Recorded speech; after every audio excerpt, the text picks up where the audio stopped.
ओम श्री कृष्ण गोविंद हरे मुरारी, हे नाथ नारायण वासुदेवा। आमलकी एकादशी व्रत कथा। एक बार राजा मांधाता ने वशिष्ठ जी से पूछा, हे गुरुदेव, यदि आप मुझ पर प्रसन्न हैं तो किसी ऐसे व्रत का विधान कहो जिससे मेरा कुछ कल्याण हो। वशिष्ठ जी ने कहा, राजन, सब व्रतों में उत्तम और मोक्ष प्रदान करने वाला आमलकी एकादशी का व्रत है, सो वह मैं तुम्हारे समक्ष वर्णन करता हूँ। फाल्गुन के महीने में शुक्ल पक्ष की एकादशी का नाम ही आमलकी है। इस व्रत के करने से संपूर्ण पाप नष्ट हो जाते हैं। इस संबंध में तुम्हें एक कथा सुनाता हूँ। हे राजन, चैत्ररथ नाम का चंद्रवर्षी राजा वैदिक नाम के नगर में राज्य करता था। उस नगर में हमेशा वेद मंत्रों का उच्चारण रहने के कारण वहाँ कोई भी पापी, दुराचारी, नास्तिक और दरिद्री तथा कंजूस नहीं था। वहाँ के सभी प्रजाजन एकादशी व्रत करते थे। वे सभी विष्णु भगवान के भक्त थे। एक समय फाल्गुन माह के शुक्ल पक्ष की आमलकी एकादशी का व्रत किया। तब राजा ने नगरवासियों के साथ मंदिर में जाकर कुंभ स्थापित किया और विधि विधान से पूजन करते समय वे इस प्रकार कहने लगे, हे धात्री, तुम ब्रह्मा जी द्वारा अवतरित हो। तुम ब्रह्मा का हरि स्वरूप हो। हे देवी, तुम सभी पापों को नष्ट करने वाली हो। तुमको मेरा नमस्कार है, नमस्कार है। उस मंदिर में राजा ने प्रजा सहित रात्रि जागरण किया।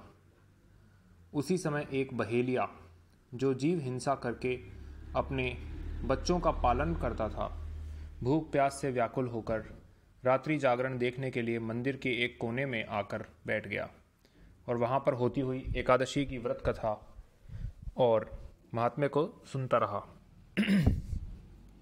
इस तरह उस बहेलिये ने भी सब लोगों के साथ जागकर रात्रि व्यतीत की। प्रातःकाल जब सब लोग अपने अपने घर को चले गए तो वह बहेलिया भी अपने घर को चला आया और घर आकर उसने भोजन किया। कुछ समय के पास उस बहेलिये की मृत्यु हो गई। उसने उस आमलकी एकादशी के व्रत तथा रात्रि जागरण के प्रभाव से राजा विदुरथ के घर में जन्म लिया। उसका नाम बसुरथ रखा गया। जब वह बड़ा हुआ तो चतुरंगिणी सेना के साथ 10 सहस्त्र गांवों का पालन करने लग गया। वह सूर्य के समान तेजस्वी, चंद्रमा की कांति जैसा, वीरता में श्री विष्णु भगवान के समान और क्षमा में पृथ्वी के तुल्य था। वह विष्णु भगवान का भक्त, सत्यवक्ता और अत्यंत धार्मिक था। एक दिन वह नृप वन में शिकार खेलने गया। दुर्भाग्यवश वह मार्ग में भटक गया और दिशा ज्ञान न होने से एक वृक्ष के नीचे सो गया। उसी समय वहाँ पर कुछ पहाड़ी मलेच्छ आए। वह राजा को मारो मारो शब्द कहकर उस पर टूट पड़े और कहने लगे कि इसी दुष्ट राजा ने हमारी संबंधियों को मारकर देश से निकाला है, इसको अवश्य ही मार देना चाहिए। इस प्रकार वह मलेच्छ राजा पर शस्त्रों से प्रहार करने लगे। मलेच्छों द्वारा छोड़े गए सभी अस्त्र शस्त्र लौटकर उन्हीं पर प्रहार करने लगे, जिसके कारण मलेच्छ स्वयं ही मूर्छित होकर पृथ्वी पर गिर पड़े। उसी समय राजा के शरीर से अग्नि के समान लाल लाल नेत्रों वाली, वक्र भ्रिकुटी किए, समस्त वस्त्र आभूषणों से सुसज्जित एक दिव्य स्त्री प्रकट हुई। उस स्त्री ने जब राजा सो रहा था समस्त मलेच्छों को मार डाला।